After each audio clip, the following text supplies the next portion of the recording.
Voilà. Le cours est à la mémoire de notre cher David Yosef, le fils de Michel et Gladys Tibi. Une famille qu'on aime beaucoup. Une famille qui ont fait un grand travail dans le peuple d'Israël.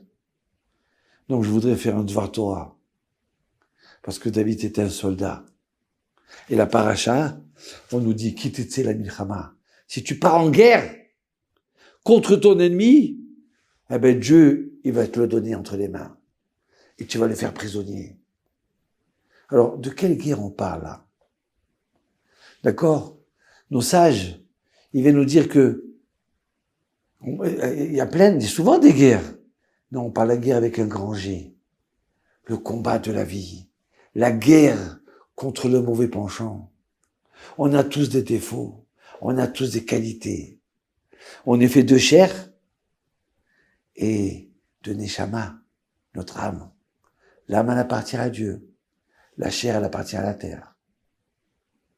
Donc alors, à ce moment-là, on est ou attiré par la terre, ou on est attiré par le ciel. C'est un combat. Des fois, on gagne. Des fois, on perd. Mais le plus important, c'est de ne pas baisser les bras. Parce que ce combat-là, c'est notre vrai combat de notre vie. Vous savez, nos sages, ils disent que quand un homme, un bébé, avant de naître, alors Dieu, il prend l'âme et lui dit, allez, tu vas gagner la guerre. Tu vas gagner ton combat. Jure que tu vas être un sadique. Promets-moi que tu vas être quelqu'un de bien. Et cet enfant est promis. Et il descend dans ce monde. Il est, vous savez comment il est un bébé? Avec les poings fermés. Pourquoi les poings fermés? Pour dire, c'est maintenant je vais combattre. Maintenant, ça y est, je suis prêt à réussir. Donc on a un combat. Un combat contre la colère, contre l'envie, contre le vol, contre la médisance. Alors c'est vrai qu'en fait le compte, très souvent on se dit mais quoi faire Shabbat? Mais c'est trop grand pour moi. Oui, c'est trop grand, oui. Oui, de manger cachère. Ah non, mais c'est trop dur de manger cachère. Oh là là. Et pour nous, c'est tellement facile. C'est pourquoi? Parce que nous, on est sûr de notre combat.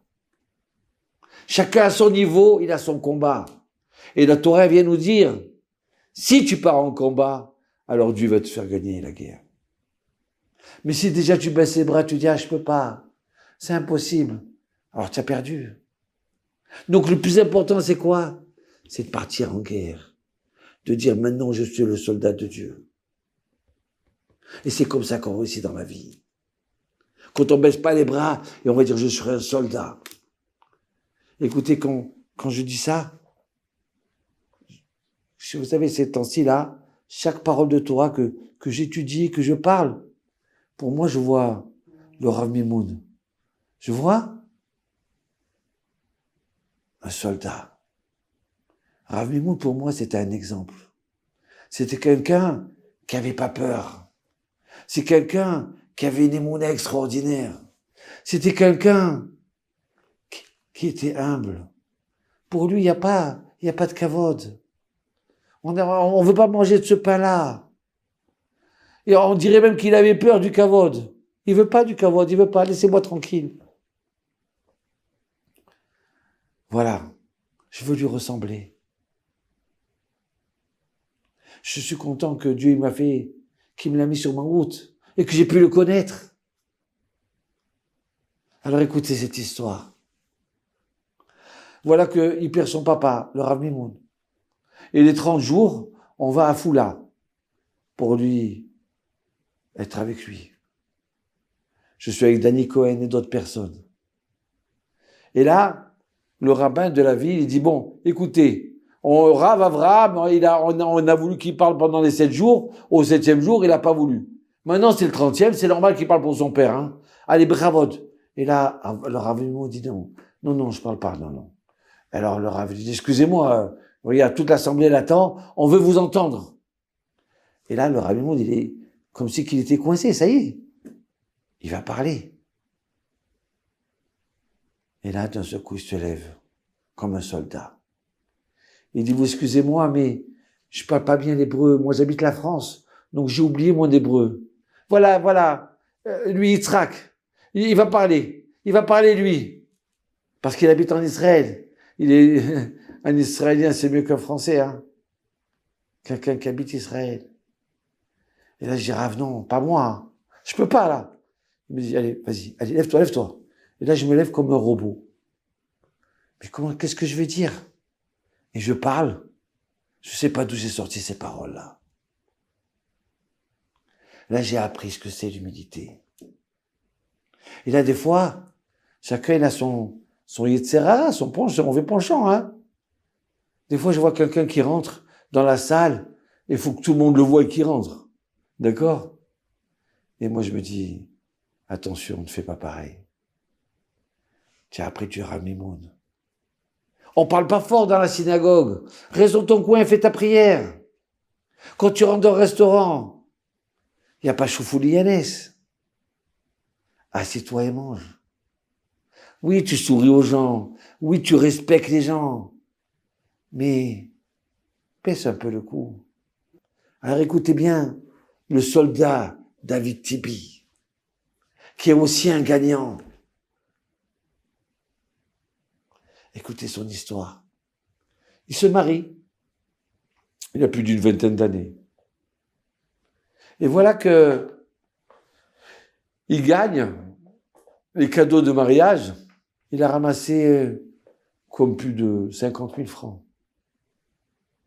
Ah, ça va le servir, ça va l'aider pour commencer à démarrer.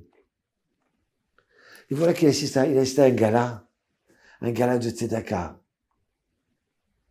Il adhère à la cause. Il a envie de donner. Alors il se dit, tu sais quoi, je vais donner le maaser, je vais donner 10%. Je vais donner 5 000. Et puis voilà qu'il faut une vente aux enchères et il veut participer. Il veut donner. Mais ça dépasse 5 000. Ça monte à 10 000. Il dit, bon, ça va, je donne 10 000. Mais après, ça monte plus. Ah non. Mais non, je peux pas. Et puis à un moment, vous savez quoi? Il donne ses 50 000 francs. Peut-être même plus. Ouais. Mais il est content. Il n'a pas perdu 50 000 francs. Pour lui, il a gagné. Maintenant, il fait partie de cette équipe-là. De cette tzedaka-là. Alors, c'était un dentiste. Il se met à travailler et voilà que quelques jours, il reçoit un coup de téléphone et c'est la banque. Ah oui, qu'est-ce que vous voulez là? C'est quoi la banque là? Quand on entend la banque, des fois, ça nous fait peur. Et il dit, écoutez, monsieur Tibi, vous avez reçu 100 000 francs d'Allemagne. Alors, qu'est-ce qu'on en fait? Alors là, il dit, écoutez, excusez-moi, je suis en plein soin, je peux pas m'arrêter, je peux pas. Excusez-moi. D'accord. Et voilà, qu'il oublie. Et le mois d'après, il reçoit encore un coup de téléphone. Allô, oui, c'est la banque. Vous avez reçu 100 000 francs. Ah, excusez-moi, je suis en plein soin. Mais je vais m'en occuper, je vous rappelle. Troisième mois, pareil. Quatrième mois, pareil. Et là, la banquière dit, écoutez, ça fait 4 mois que je vous appelle. Là, on peut plus. D'accord. Alors, je raccroche. Je vous dis sincèrement, je termine le soin et j'arrive chez vous. Et là, il arrive à la banque. Il dit, écoutez, je sais pas d'où ça vient, d'Allemagne. 100 000 francs tous les mois. Et puis, d'un seul coup, il a un petit sourire. Il se dit, moi, j'ai donné 50 000 francs. Hachem, il m'a multiplié par 4. Comment c'est possible, ça? Toda Rabba, Hachem. Alors, on lui dit, écoutez, on ne sait jamais, peut-être c'est une erreur, mettez-le de côté pendant 1 an, 2 ans. Et voilà que pendant tous les mois, pendant 1 an, il reçoit 100 000 francs tous les mois. 1 200 000. Ouais! Une somme, comme on va dire aujourd'hui, je sais pas, moi, 800 000 euros. Alors, il achète un appartement. Et il continue dans sa tzedaka à aider les gens. On m'a même raconté que il y a une femme qui avait tellement mal aux dents, elle s'est mise à pleurer pendant les soins. Eh ben, David, il a pleuré lui aussi. Et je suis sûr que si le Rav Mimoun, là-bas au ciel, c'est sûr qu'il pleure. Quand un soldat, il tombe au combat, je l'ai vu pleurer. Je termine mon histoire. Et voilà que il demande à un ami de lui faire les travaux dans la maison et de casser un mur. Et voilà que On l'appelle au téléphone. Alors oui, c'est moi ton ami qui fait les travaux, c'est moi. Il dit, qu'est-ce qu'il y a? Il faut que tu viennes. Non, j'ai pas le droit, j'ai en plein soin. Je t'en supplie. Termine ce soin, viens du tout, viens vite. Mais j'ai pas le temps, laisse-moi tranquille. Viens vite, je te dis. Et là, il arrive vite. Et il voit le trou dans le mur. Et qu'est-ce qu'il voit? Des pièces d'or, des lingots d'or. Il dit, mais, si moi, Hachem, je t'aime, tellement tu m'aimes, combien tu me donnes? Combien tu me donnes? Comment je peux te remercier et te redonner tout ce que tu me donnes? Voilà. Le soldat, David Yosef Tibi, avec le Rav Mimoun, ils sont au ciel en haut, et tous les tzadikim. Donc notre devoir, c'est l'exemple. Prendre leur exemple et marcher dans la vie. Notre devoir, c'est pas désespérer. C'est vrai qu'on est abattu. Quand on entend ça, quand on voit que c'est des tzadikim qui partent de ce monde comme ça, alors on comprend pas, on est abattu, on est déchiré. Mais eux, ils veulent qu'on se relève et qu'on parte en combat. Leur combat qu'ils ont fait, c'était la vérité, c'était l'humilité, c'était aider son prochain et aimer chaque juif, chaque personne, petit, grand, moyen, toutes les couleurs.